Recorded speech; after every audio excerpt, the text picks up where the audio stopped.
Bismillahirrahmanirrahim. Assalamualaikum warahmatullahi wabarakatuh. Alhamdulillahi ala ihsanih wa syukru lahu ala taufiqihi wa amtinani. Asyhadu an la ilaha illallah wahdahu la syarika lahu ta'ziman li sya'nih wa asyhadu anna Muhammadan abduhu wa rasuluhu da'ila ridwanih. Allahumma salli alaihi wa ala alihi wa ashabihi wa ikhwanih. Ikhwan dan akhwat yang dirahmati Allah Subhanahu wa taala, hadirin dan hadirat yang dirahmati Allah Subhanahu wa taala, kita masuk pada pembahasan berikutnya, bab berikutnya dari kitab Riyadhus Shalihin, babu ikrami ahli baiti Rasulillah sallallahu alaihi wasallam wa bayani fadlihim. Bab tentang memuliakan ahlul bait Rasulullah sallallahu alaihi wasallam dan penjelasan tentang kemuliaan mereka.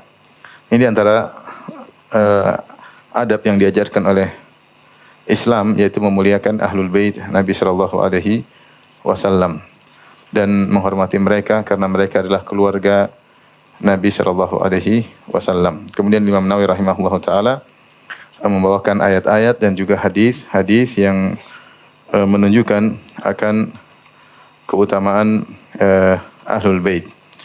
Siapakah ahlul bait Nabi sallallahu alaihi wasallam? Maka ada beberapa pendapat di kalangan para ulama tentang ahlul bait, namun dia yang termasuk ahlul bait, ya, ahlul bait sama dengan alul bait, tidak ada bedanya, ya. Al bait sebagian dijelaskan oleh para ahli bahasa. Ahlul bait sama dengan alul bait. Ahl di mana ha diganti jadi hamzah, dan ini banyak dalam bahasa Arab. Kemudian jadi ahlul bait, ketika a maka hamzah dirubah menjadi a seperti Adam. Adam asalnya Adam jadi Adam.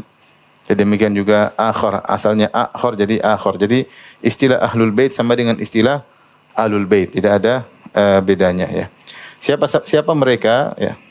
Siapa mereka? Maka ada beberapa pendapat, namun kesimpulannya, ya, bahwasanya ada yang mengatakan bahwasanya ahlul bait adalah Banu Hashim, ya. Banu Hashim.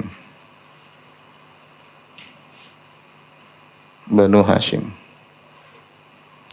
Kemudian ada yang berpendapat bahwasanya ahlul bait adalah Banu Hashim dan Banu Al-Muttalib.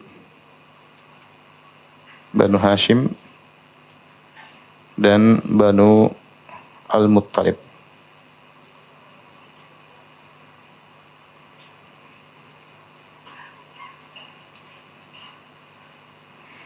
Kemudian ada yang berpendapat bahwasanya ahlul bait adalah termasuk istri-istri Nabi, ya, dan keturunannya, ya.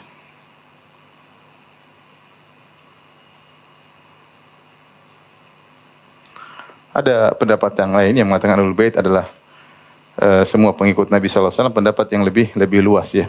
Namun ini tiga pendapat di antara pendapat yang ada. Adapun kita tahu bahwasanya Nabi Muhammad sallallahu alaihi wasallam namanya siapa? Muhammad. Kemudian bin Abdullah. Kemudian siapa? Abdul Muttalib. Kemudian bin Hashim. Kemudian Abdul Manaf. Kemudian bin Qusay dan seterusnya. Qusay bin Kilab dan seterusnya. Jadi inilah nama Nabi Muhammad sallallahu alaihi wasallam. Nah, Abdul Manaf ini dia punya anak selain Hashim, ada anaknya namanya Al-Muttalib. Al-Muttalib. Dia punya anak juga yang lain, yaitu Naufal dan Abdul Syams. Abdul Syams kemudian Naufal. Hanya saja Abdul Syams dan Naufal tidak membantu Banu Hashim ketika Banu Hashim diboikot oleh orang-orang Quraisy di masa pemboikotan, yaitu sekitar 3 tahun sebelum Nabi berhijrah, sekitar tahun 10 Hijriah, Nabi SAW dan Banu Hashim diboikot dan mereka semua berlindung di Syi'ib Abi Talib. Syi'ib adalah jalan yang ada di antara gunung-gunung, maka semua berlindung di situ dan seluruh Quraisy memboikot Banu Hashim. Ketika itu Banu Hashim, ya, Banu Hashim dibantu oleh Banu Al-Muttalib. Dibantu oleh Banu Al-Muttalib. Adapun Abdul Syam dan Naufal mereka tidak solidaritas, tidak solidaritas. Sehingga sebagian ulama berpendapat bahwasanya Ahlul Bait adalah Banu Hashim, anak-anaknya Hashim dan anak-anaknya Al-Muttalib, ya. Adapun Abdul Syams dan Naufal tidak. Nah, Hashim ini punya anak Abdul Muttalib. Dan Abdul Muttalib punya anak, kakek Nabi punya anak banyak kan? Ada berapa laki-laki? Ada sekitar 10 ya. Di antaranya adalah Hamzah. Kemudian di antaranya siapa? Abbas. Di antaranya ada siapa lagi? Hamzah, Abbas, kemudian di antaranya Abu Talib. Kemudian di antaranya Abu Lahab. Abu Lahab, ya. Baik, kita akan jelaskan dari denah ini. Pertama, pendapat yang pertama mengatakan Ahlul Bait adalah Banu Hashim, ya. Nanti akan datang hadisnya ketika Zaid bin Arqam menjelaskan Banu di antara Ahlul Bait maksudnya ada Alu Ja'far, Alu Aqil, kemudian Alu Ali, ya. Ya, ini semua adalah Ahlul Bait Nabi sallallahu alaihi wasallam, ya. Alu Abbas. Jadi Abu Talib punya anak ada berapa? Ali. Kemudian siapa? Ja'far. Kemudian Aqil, ya. Ada satu tapi meninggal dalam kondisi kafir, Talib. Jadi mereka 4 bersaudara, Talib, Aqil, Ja'far dan Ali, ya. Talib kafir, yang Islam Ali, Ja'far dan Aqil, ya. Nah, yang berpendapat bahwasanya Ahlul Bait adalah Banu Hashim, maka lihat Hashim semua keturunannya Abdul Muttalib, semua keturunan Abdul Muttalib merupakan Ahlul Bait. Paham? Lihat Hashim, ini Hashim, ya. Ini Hashim. Anaknya siapa? Abdul Muttalib. Abdul Muttalib punya anak laki-laki ada 10, di antaranya Abbas, Hamzah, Abdullah, Abu Talib, Abu Lahab. Alu Abbas sampai sekarang masih ada, ya. Hingga sekarang masih ada Alu Abbas. Saya punya kawan di Madinah dulu. Mereka Ahlul Bait tapi dari jalur Nabi, dari jalur apa? Al-Abbas. Di antaranya Ibnu Abbas. Ibnu Abbas pupu Nabi sallallahu alaihi wasallam, ya. Alu Hamzah wallahu alam bisawab, saya tidak tahu, ya. Adapun keluarga Muhammad tentunya sallallahu alaihi wasallam banyak, ya. Ini keturunannya dari jalur pernikahan Ali dengan siapa? Fatimah radhiyallahu taala anha. Abu Talib punya anak Ali, Ja'far, Aqil. Semua keturunan mereka ini juga Ahlul Bait. Alu Ali, keturunan Ali, Alu Ja'far, keturunan Ja'far, Alu Aqil, keturunan Aqil juga Ahlul Bait. Abu Lahab, Abu Talib kafir atau tidak? Kafir, tapi anak-anaknya Bait. Anak-anaknya Ahlul Bait. Abu Lahab kafir atau tidak? Kafir. Dan dia punya anak di antaranya Mu'attib, kemudian Utbah dan Utaibah. Yang masih ada keturunannya. Jadi sini ada namanya Utaibah atau Utbah, ya.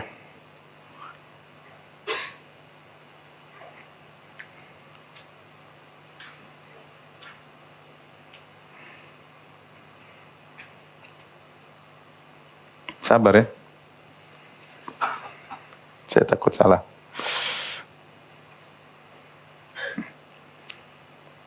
Jadi Abu Lahab punya anak di antaranya adalah Utbah bin Abi Lahab, kemudian Utaibah bin Abi Lahab dan Mu'attib bin Abi Lahab, ya. Anak-anaknya yang tewas adalah Utaibah.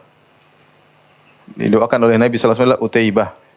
Dia suka mencaci maki Nabi sallallahu alaihi wasallam. Kemudian dalam hadis ketika dia hendak pergi ke negeri Syam untuk berdagang, dia caci maki Nabi sallallahu alaihi wasallam. Ketika masih di Mekah, maka Rasulullah SAW berdoa, Allahumma sallit alaihi kalban min kilabik. Ya Allah, kirimkan kepada dia binatang buas. Akhirnya dia ketakutan dengan doa Nabi sallallahu alaihi wasallam tersebut. ketika dia pergi ke negeri Syam. Maka dia ketakutan terus. Teman-temannya berkata, kenapa kamu takut? Muhammad telah mendoakan aku. Kalian jangan khawatir, kita akan menjagamu. Namun ternyata mereka tidak bisa menjaga dia. Datanglah singa kemudian memakan Utaibah. Nah, Utbah masuk Islam. Radhiyallahu taala anhu, dan dia punya keturunan. Ini ada keturunannya hingga sekarang.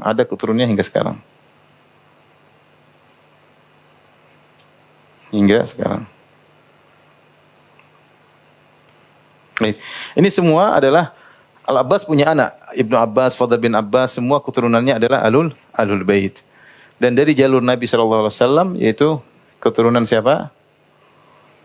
Ali dan Fatimah radhiyallahu taala anha ya. Taib. Ini adalah Ahlul Bait Banu Hashim. Kalau ditambah dengan Banu Al-Muttalib maka ini Al-Muttalib di antaranya adalah Imam Syafi'i rahimahullahu taala dari apa? Al-Muttalib, keturunan Al-Muttalib ya. Dia Quraisy ya. Kalau kita menganggap Al-Muttalib termasuk Ahlul Bait, maka Imam Syafi'i termasuk Ahlul Bait. Kemudian istri-istri Nabi dan keturunannya adalah Ahlul Bait. Inilah Ahlul Bait yang diperintahkan oleh Allah Subhanahu wa taala dan diperintahkan oleh Nabi sallallahu alaihi wasallam untuk memuliakan mereka.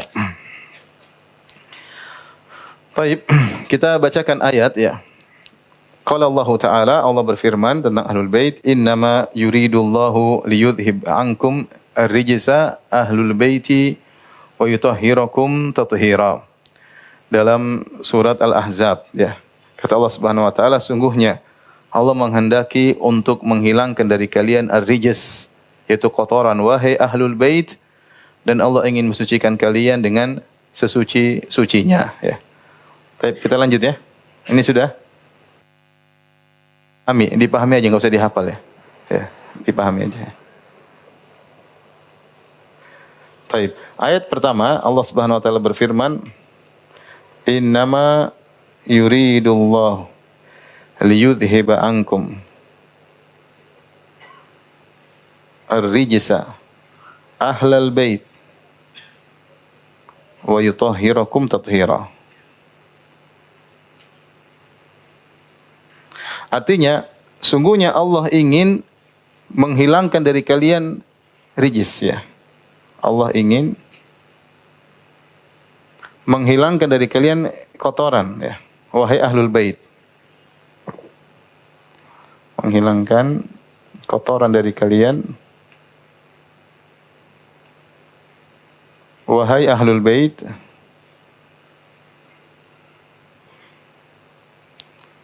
Wa yutahhirakum tathira, dan mensucikan kalian dengan suci-sucinya, mensucikan kalian dengan sesuci-sucinya. Saya ingin sampaikan ayat ini karena ayat ini dijadikan dalil oleh orang Syiah dan juga dijadikan dalil oleh Ahlus Sunnah wal Jamaah. Ayat ini adalah dalam surat Al-Ahzab. Mulai ayat 32 dan seterusnya. Saya bacakan ayat-ayatnya ya. Ini ayat semua konteksnya terkait dengan istri-istri Nabi. Ya nisa an-nabi, lastunna ka ahadin minan nisa in ittaqaitunna fala takhdha'na bil qaul fayatma'a alladhi fi qalbihi marad wa qulna qawlan ma'rufa. Kata Allah Subhanahu wa taala, wahai istri-istri Nabi. Sungguhnya kalian tidak seperti salah seorang wanita-wanita yang lain. Kalian tidak sama dengan wanita yang lain jika kalian bertakwa. Karenanya janganlah kalian merendahkan suara kalian sehingga orang yang punya penyakit di hatinya akan condong kepada kalian. Ya, sisi Nabi disuruh kalau bicara yang wajar. Wa qulna qawlan ma'rufa, maka berbicara dengan perkataan yang ma'ruf. Jangan mendayu-dayu, jangan merendahkan karena akan ada orang yang hatinya berpenyakit condong kepada kalian. Kemudian Allah berfirman, masih lanjut, semua nasihat kepada istri-istri Nabi. Wa qarna fi buyutikunna. Hendaknya kalian menetap di rumah-rumah kalian.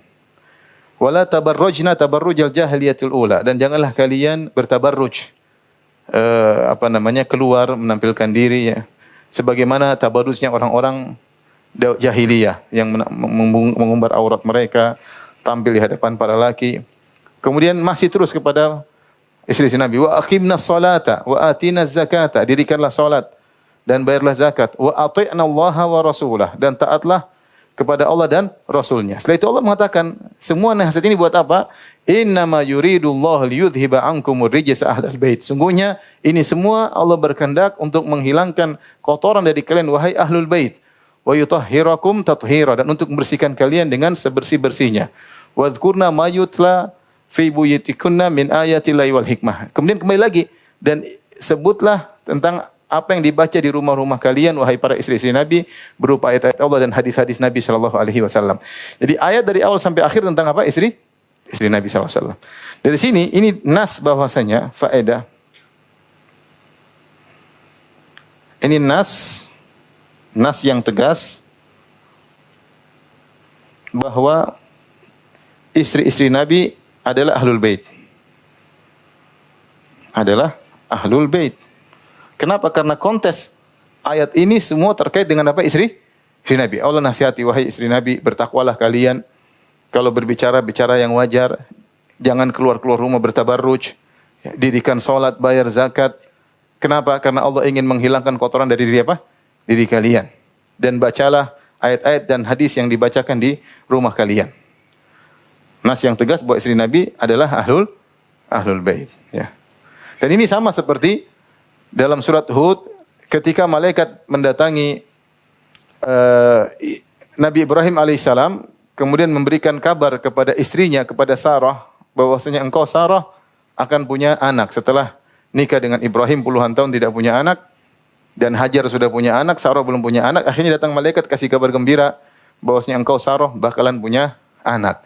Ketika diberi kabar gembira bahwasanya engkau akan punya anak, maka Sarah mengatakan, alidu wa ana ajuzun wa hadha ba'li syaikha. Apakah aku akan melahirkan punya anak sementara wa ana ajuz, saya sudah sangat tua, wa hadha ba'li syaikha, dan juga suamiku sudah sangat tua. Inna hadza la syai'un ajib. Ini perkara yang menakjubkan. Artinya, bagaimana kita punya anak, saya sudah menopause dan suami saya juga sudah sangat apa? Tua. Inna hadza la syai'un ajib, ini perkara yang menakjubkan. Maka malaikat berkata, qalu ata'jabina min amrillah. Sampai menggunakan dhamir anti, ata'jabina min amrillah. Apakah engkau wahai istri Nabi Ibrahim itu Sarah heran dengan keputusan Allah? Rahmatullahi wa barakatuhu alaikum ahlal bait. Rahmat Allah dan keberkahan Allah kepada kalian wahai ahlul bait. Di sini malaikat sedang berbicara dengan Sarah, tetapi malaikat menamakan Sarah dengan siapa? Ahlul bait. Sehingga dijadikan dalil oleh para ulama, istri adalah ahlul bait. Namanya ahlul bait itu penghuni rumah.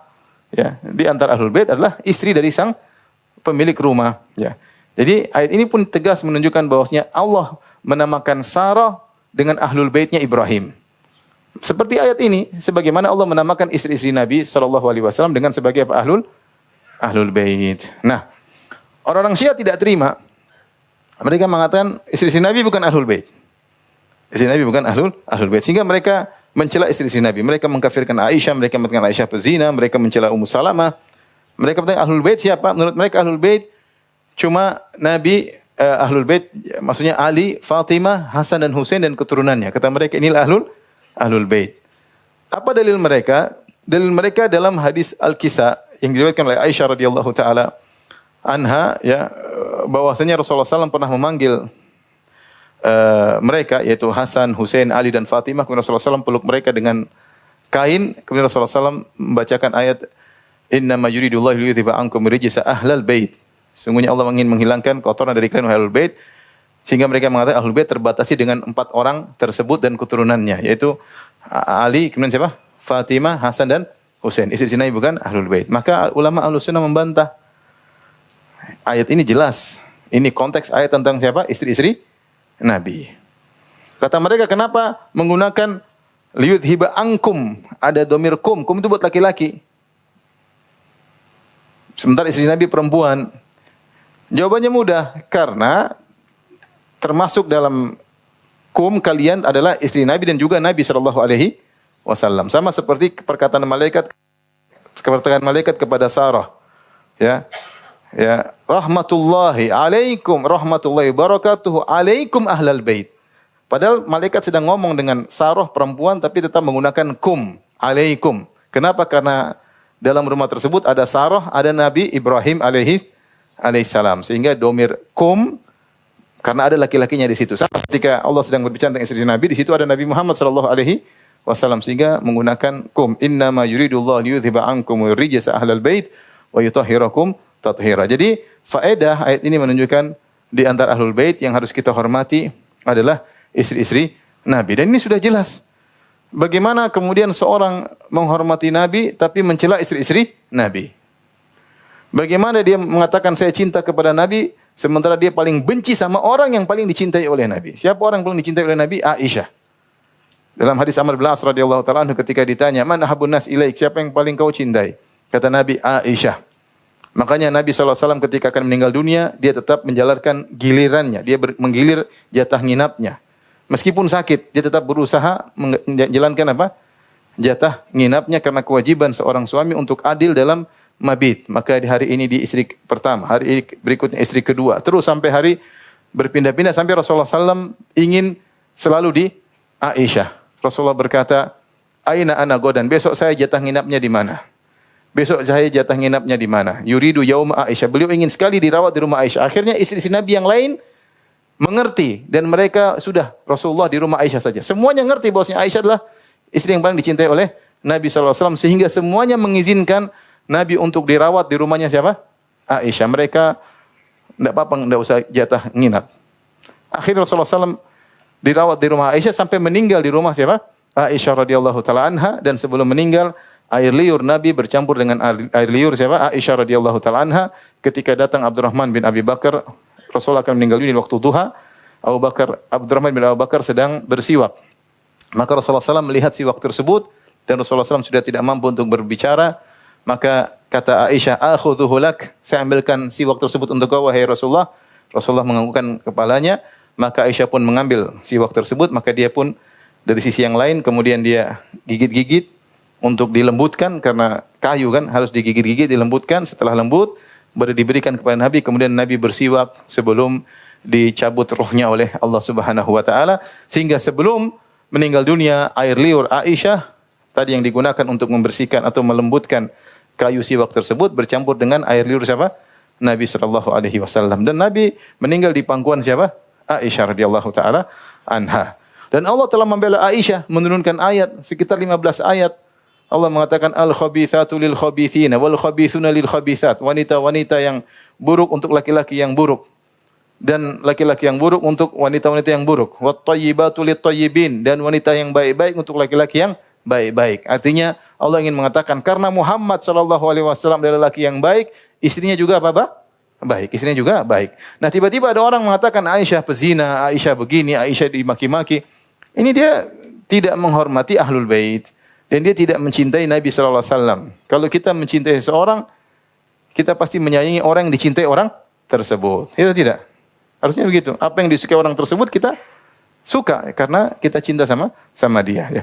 Oleh karenanya ini perlu saya ingatkan karena orang-orang Syiah berdalil dengan ayat ini untuk mengatakan istri-istri Nabi bukan ahlul bait. Padahal ayat ini sebenarnya konteksnya tentang apa? Ahlul bait. Baik, yang berikutnya dari ayat ini dua ya. Ayat ini nas yang tegas bahwa istri-istri Nabi adalah ahlul bait dan datang dalam hadis-hadis yang lain, hadis-hadis yang menunjukkan ada ahlul bait selain mereka, ada ahlul bait selain istri-istri Nabi. Ya, selain istri-istri Nabi akan datang hadisnya seperti kita sebut tadi dari Bani Hashim. Dari mana kita tahu Bani Hashim adalah ahlul bait? Berdasarkan hadis-hadis penjelasan siapa? Nabi sallallahu alaihi wasallam. Ya. Jadi ayat ini nas tegas istri Nabi termasuk ahlul bait, namun tidak menafikan ada ahlul bait dari selain istri-istri Nabi.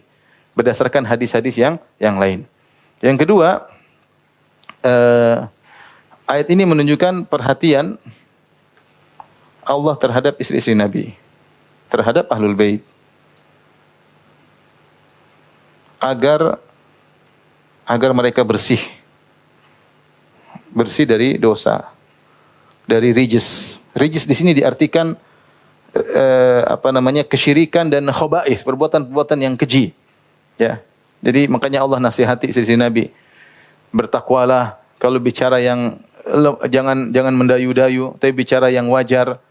Kemudian salatlah, jangan bertabarruj, bayar zakatlah. Innama yuridullahu liyudhhaba ankum rijsa ahlal bait. Sungguhnya Allah ingin menghilangkan kotoran dari kalian wahai istri-istri Nabi. Kemudian kata Allah, wadhkurna ma yutla fi buyutikunna min ayatillahi wal hikmah, dan jangan lupa baca Al-Qur'an dan jangan lupa baca hadis-hadis Nabi. Ini semua nasihat menunjukkan perhatian Allah terhadap istri-istri Nabi sallallahu alaihi wasallam dan juga ahlul bait. Namun ayat ini tidak menunjukkan ahlul bait maksum. Adapun orang Syiah, adapun orang Syiah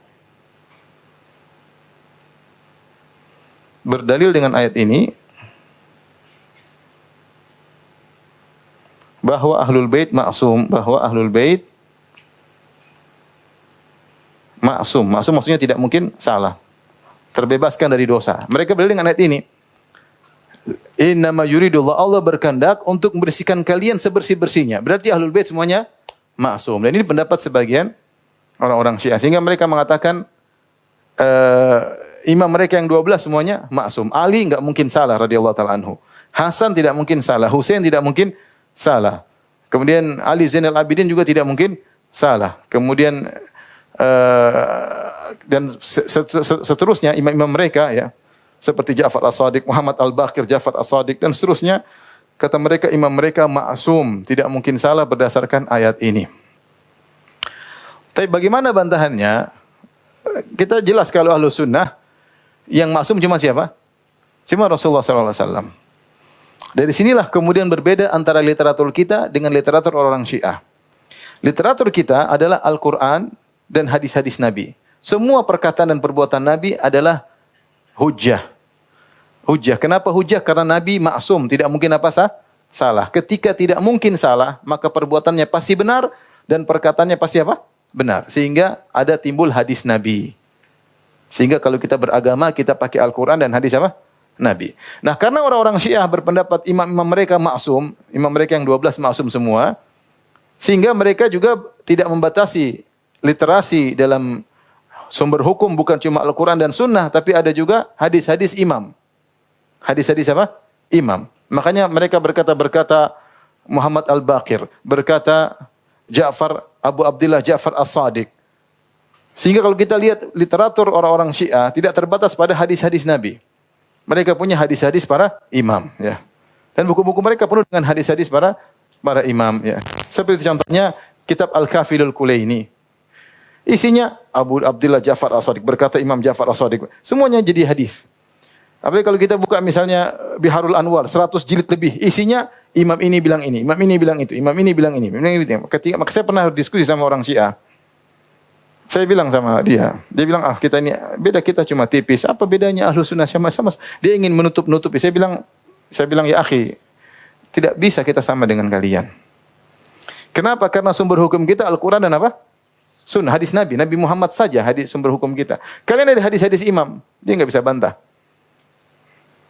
Kalian ada hadis-hadis imam, dan hadis-hadis dari imam-imam kalian lebih banyak daripada hadis-hadis Nabi sallallahu alaihi wasallam. Repot. Nanti hadis-hadis imam kalian bisa menkhususkan hadis-hadis Nabi, bahkan bisa memansuhkan hadis-hadis Nabi. Jadi kita enggak bakalan nyambung dengan mereka karena sumber hukum kita berbeda. Jadi Syiah lain, ya. Mereka di antaranya mereka berdalil dengan ayat ini bahwasanya imam mereka maksum, karena itu semua yang dikatakan oleh imam mereka pasti benar. Tapi bagaimana bantahan terhadap mereka, dalil mereka terhadap ayat ini? Pertama, kita bilang ayat yang semisal ini bukan cuma tentang ahlul bait, ya. Contoh dalam surat Al-Maidah ayat 6. Allah berfirman, "Ma yuridullahu liyaj'ala 'alaikum min haraj, walakin yuridu liyutahhirakum." Allah mensyariatkan tentang wudu dan tentang tayammum. Allah mengatakan Allah tidak ingin kesulitan bagi kalian, walakin yuridu liyutahhirakum, tapi Allah ingin mensucikan kalian. Taib, apakah kalian di sini maksudnya apa? Kaum mukminin. Allah ingin mensucikan kalian. Berarti apakah kaum mukminin maksum? Tidak. Ya. Kalau kamu bilang ahlul bait maksum, maka kaum mukminin juga maksum. Seperti juga dalam ayat yang lain dalam surat Al-Anfal ya ketika Allah alaikum ma'an liyutahhirakum bih. Allah turunkan air hujan untuk mensucikan kalian ya. Tetapi tidak dipahami bahwasanya kaum muslimin menjadi apa? Maksum. Kemudian innama yuridu. Iradah di sini, ini kalau belajar akidah. Iradah Allah ada dua, ada namanya iradah al-kauni, ada namanya iradah asy-syar'iyyah. Allah berkehendak agar orang-orang beriman. Tapi semua orang beriman atau tidak? Tidak. Ada yang beriman, ada yang apa? Kafir. Allah berkehendak ahlul bait suci. Tetapi apakah seluruh ahlul bait pasti suci? Jawabannya tidak. Di antara ahlul bait ternyata ada yang beriman dan ada yang tidak beriman. Di antara ahlul bait ada yang taat dan ada yang tidak taat. Ya. Menunjukkan bahwasanya ayat ini tidak bisa dijadikan dalil bahwasanya ahlul bait maksum. Kalau kita katakan ayat ini menunjukkan ahlul bait maksum, maka kaum mukminin juga maksum, istri-istri Nabi juga apa, maksum. Ini bantahan pertama. Bantahan kedua bahwasanya mereka bingung dengan pernyataan bahwasanya ahlul bait maksum dengan sikap Al-Hasan. Al-Hasan bin Ali menurut mereka imam kedua setelah Ali. Setelah Ali meninggal radhiyallahu anhu, siapa yang jadi imam? Al-Hasan. Imam pertama Ali, imam kedua Al-Hasan. Hasan bin Ali, apa yang dia lakukan setelah dia memegang tahta kepemimpinan selama 6 bulan? Setelah itu dia menyerahkan tahta kepemimpinannya kepada Muawiyah. Agar kaum muslimin bersatu dan tidak terjadi pertikaian di antara mereka. Karena sebelumnya terjadi perselisihan antara ayahnya, kubu ayahnya itu Ali bin Abi Thalib dengan kubu Muawiyah. Maka ketika Ali bin Abi Thalib meninggal dunia, dilanjutkan oleh Hasan. Hasan mengalah dan dia menyerahkan kepemimpinannya kepada Muawiyah. Dan perbuatan Hasan ini dipuji oleh Nabi sallallahu alaihi wasallam.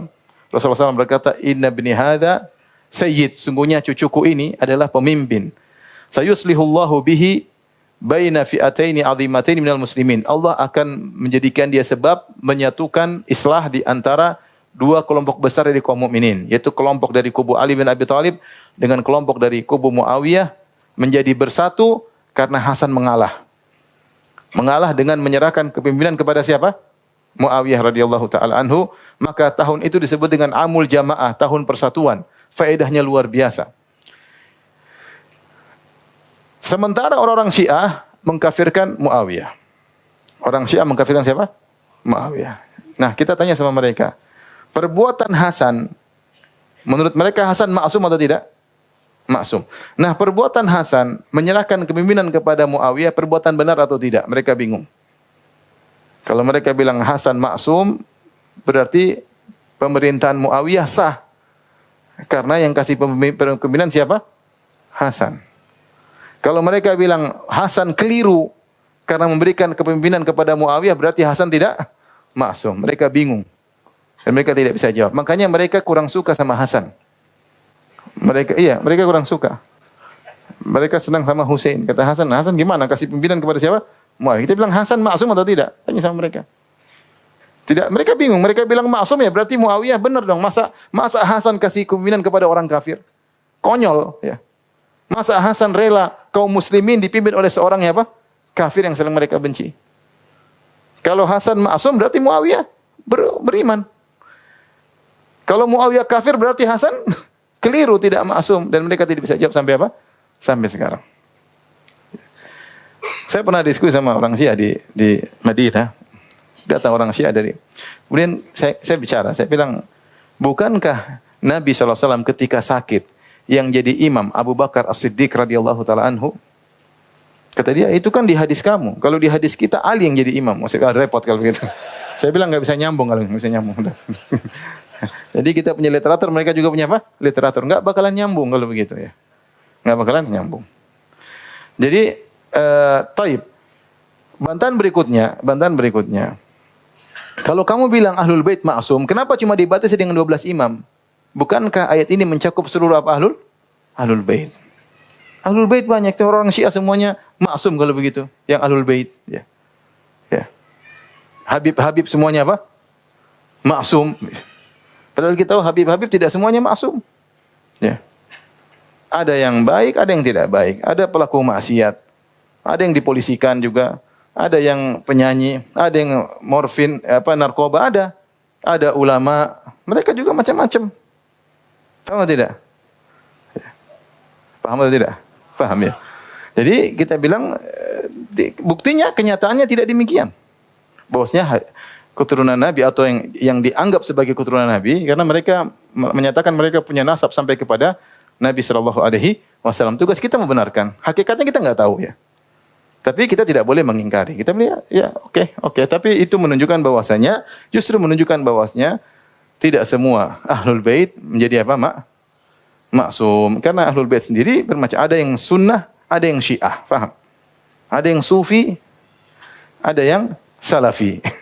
Beda-beda ya. Di Saudi ada namanya Habib Abdul Qadir Alawi Saqaf. Dia punya mauqi atau website namanya Durar Saniyah. Itu tulisannya ilmiah, ya, bantah Syiah, bantah pemikiran-pemikiran yang sesat. Ya Habib Salafi. Ya. Oleh karenanya keturunan Nabi pun bermacam-macam sehingga tidak bisa kita bilang ahlul bait maksum. Yang maksum cuma Nabi Muhammad sallallahu alaihi wasallam. Karena kalau kita bilang ahlul bait maksum, konsekuensinya perkataan mereka jadi hadis, ya atau tidak? Itu konsekuensi logis. Baik, kita lanjutkan.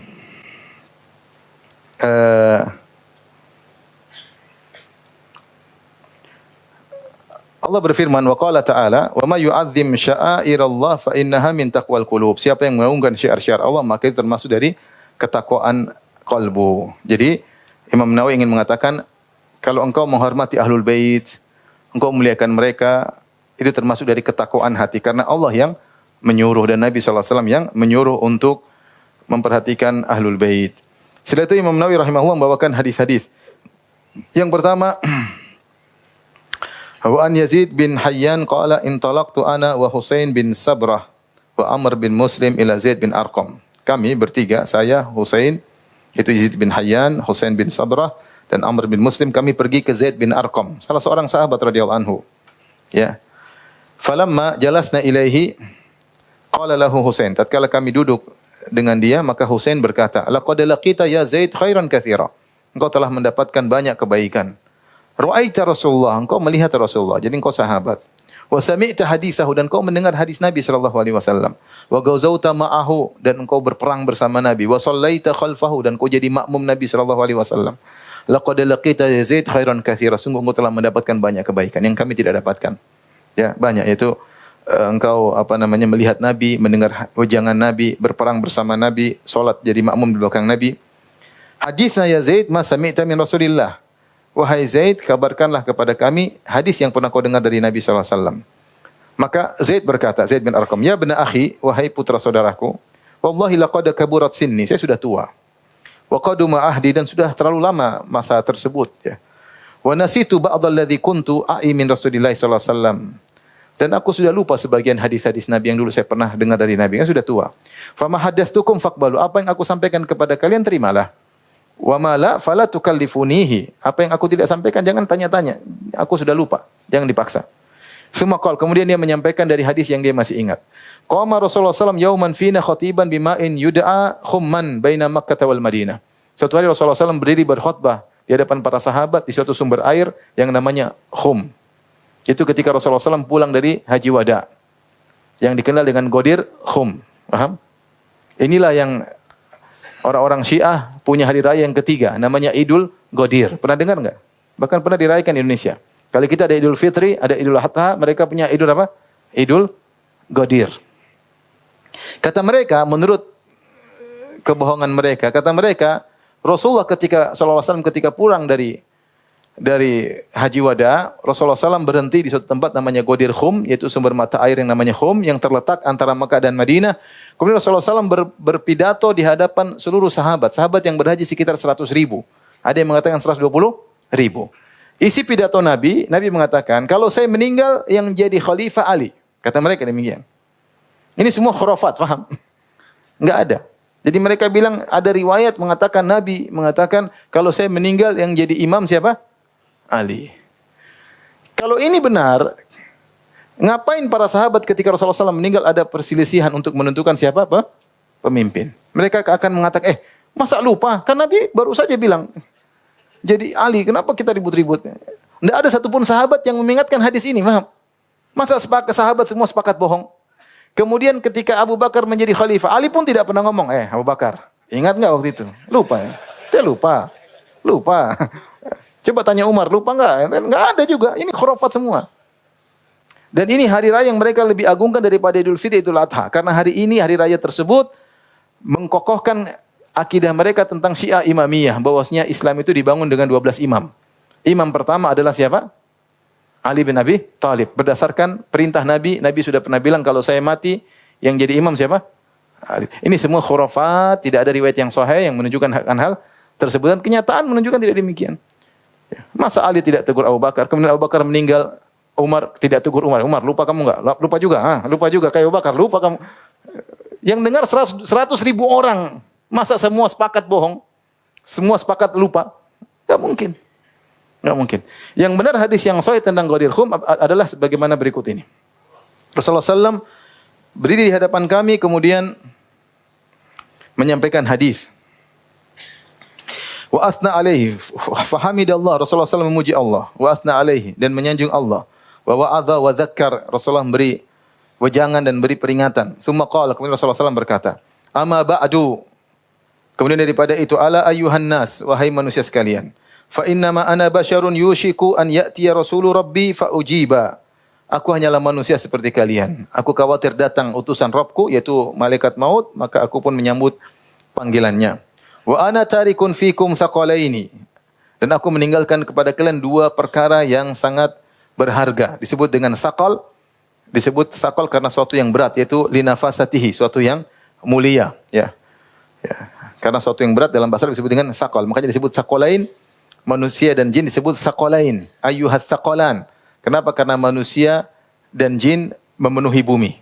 Yang hidup maupun yang mati. Memberatkan bumi. Kita ini hanya berat-beratin siapa? Bumi.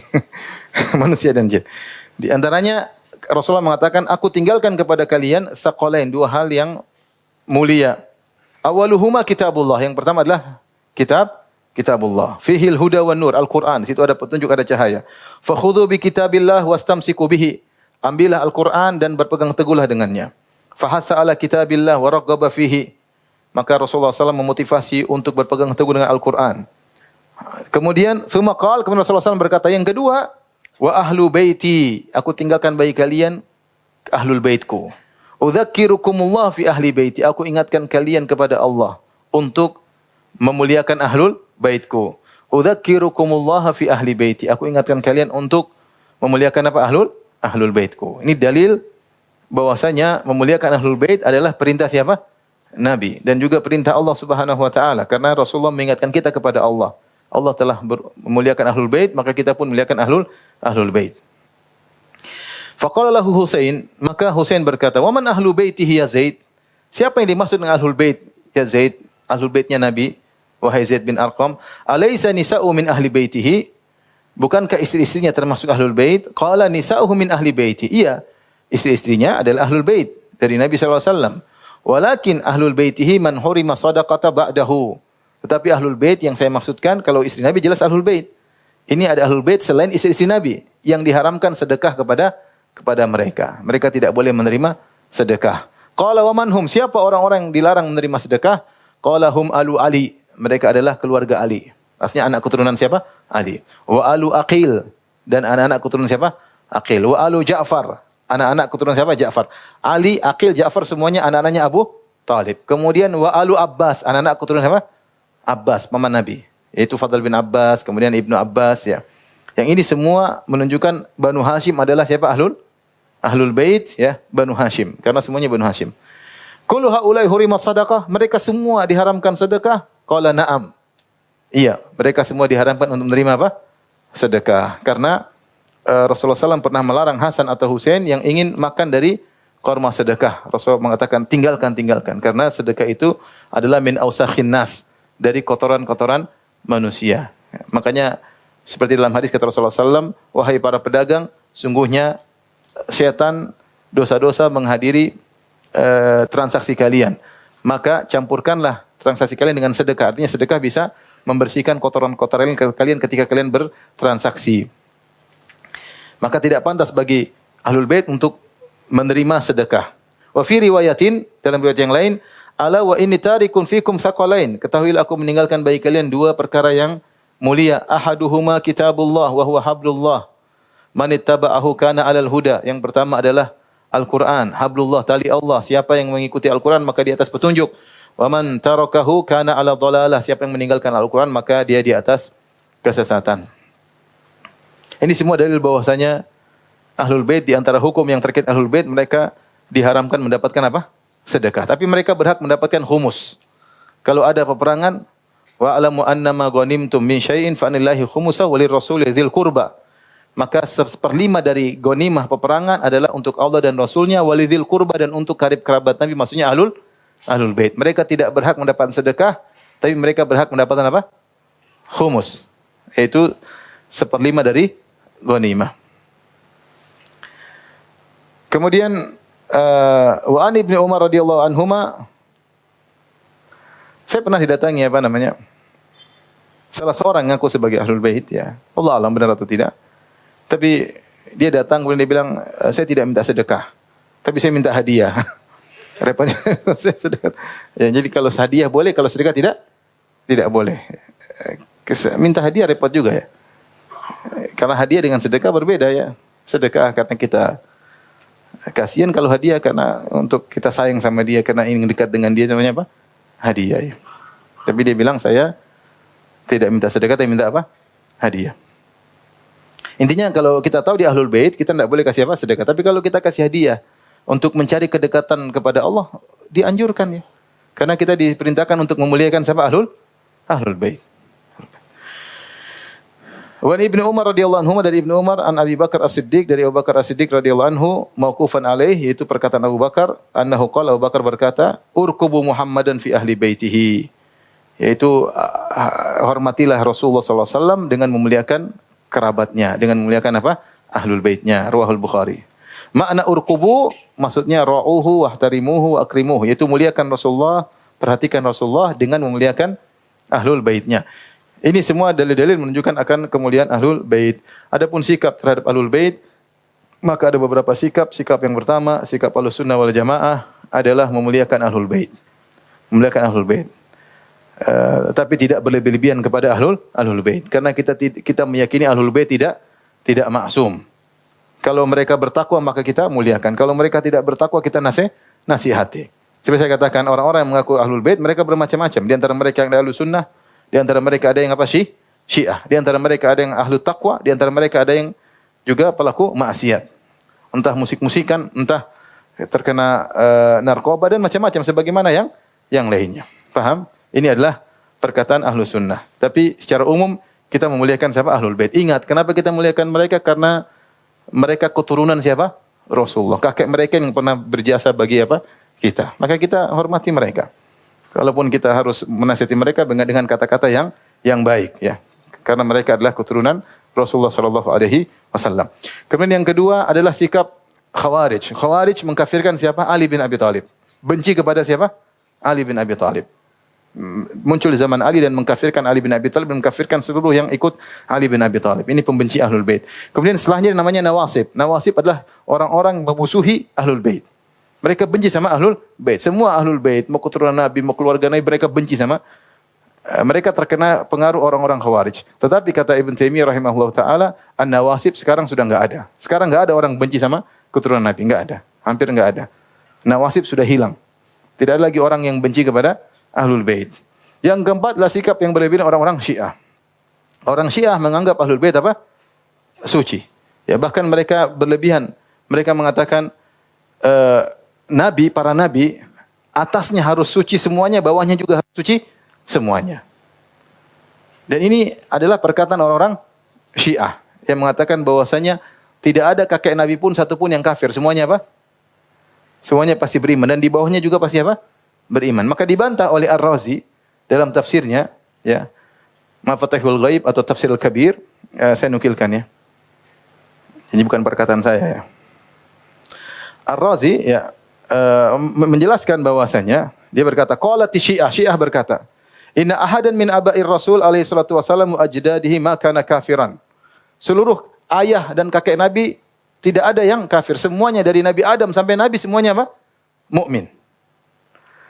Wa ankaru an yuqal inna walida Ibrahim kana kafiran. Dan mereka mengatakan tidak boleh kita bilang bapaknya Ibrahim apa? Kafir. Jadi kata dia namanya Nabi, di atasnya pasti suci. Maka mereka bilang tidak ada kakek Nabi yang kafir dan tidak ada ayah Nabi Ibrahim yang kafir. Sehingga mereka mengatakan Azar yang Allah sebut dalam Al-Quran bukan bapak Nabi Ibrahim, tapi pamannya. Mereka mentakwil. Kemudian beliau mengatakan, wa amma ashabuna, yaitu kami bermadzhab Syafi'i, faqad za'amu anna walida wa Rasulullah SAW kana kafiran. Adapun kami menganggap bahwasanya ayah Nabi adalah kafir. Ayah Nabi adalah kafir. Wa dzakaru anna nasal kitab fi hadhil ayat tadullu ala anna Azar kana kafiran. Demikian Al-Qur'an, Azar juga kafir. Wa kana walida Ibrahim, dan Azar adalah ayahnya Ibrahim. Jadi Ar-Razi membantah perkataan Syiah dengan mengatakan adapun kami bapak Nabi kafir, bapaknya Ibrahim juga apa? Kafir. Bukan bapak Nabi aja, bapak Ibrahim juga apa? Alaihissalam juga kafir. Kemudian beliau juga menyebutkan orang Syiah menganggap keturunan juga apa? Tidak ada yang kafir. Maka dibantah. Mereka mengatakan anak Nabi Nuh tidak kafir. Yang disebut dalam Al-Quran itu bukan anak Nabi Nuh, tapi anak istrinya yang dipelihara oleh siapa? Nabi Nuh. Ya. Atau anak yang mungkin anak angkat, pokoknya bukan anak Nabi Nuh. Maka dibantah oleh Ar-Razi, dia mengatakan yang benar itu adalah anaknya Nabi Nuh, karena Nabi Nuh berkata, ya bunayya, wahai anakku. Jadi kita Ahlussunnah wal Jamaah, tidak ada kelaziman demikian. Tidak ada kelaziman bahwasanya orang tua Nabi dan sampai Nabi Adam semuanya harus apa? Mukmin. Enggak ada dalilnya. Demikian juga anaknya juga harus apa? Mukmin semuanya. Enggak ada dalilnya. Di antara dalil yang tegas akan hal ini Ibrahim alaihissalam. Ibrahim bapaknya apakah? Kafir. Dan anak keturunannya tidak semuanya beriman. Ya. Wa min dzurriyyatihi muhsinun wa dzalimun li nafsihi mubin. Ya.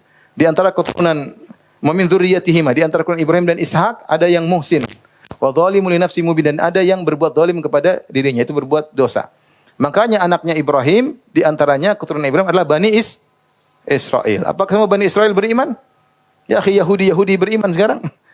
Mereka keturunan Nabi. Semuanya keturunan Yakub bin Ishak bin apa? Ibrahim. Sehingga keturunan Nabi tidak mesti semuanya apa? Beriman, faham?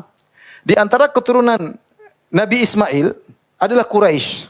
Faham? Semua Quraisy itu keturunan siapa? Ismail bin Ibrahim. Abu Lahab, Abu Jahal, itu semua Quraisy. Tapi Ismail, apakah anak-anaknya semuanya pasti beriman? Jawabannya tidak. Quraisy itu semua apa? Keturunan Nabi Ismail. Keturunan Nabi Yakub Bani Israel. Ada yang kafir, ada yang beriman. Keturunan Nabi Ismail, Quraisy ada yang beriman, ada yang apa? Kafir. Jadi tidak ada kelaziman kalau Nabi atasnya harus semuanya suci, bawahnya juga harus semua suci. Ini perkataan orang Syiah. Yang nukil siapa?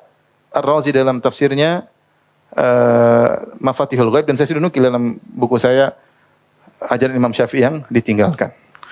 Tapi demikian saja kajian kita. Insyaallah kita lanjutkan pekan depan. Subhanakallah bihamdik asyhadu an la ilaha illa anta astaghfiruka wa atubu ilaik. Assalamualaikum warahmatullahi wabarakatuh.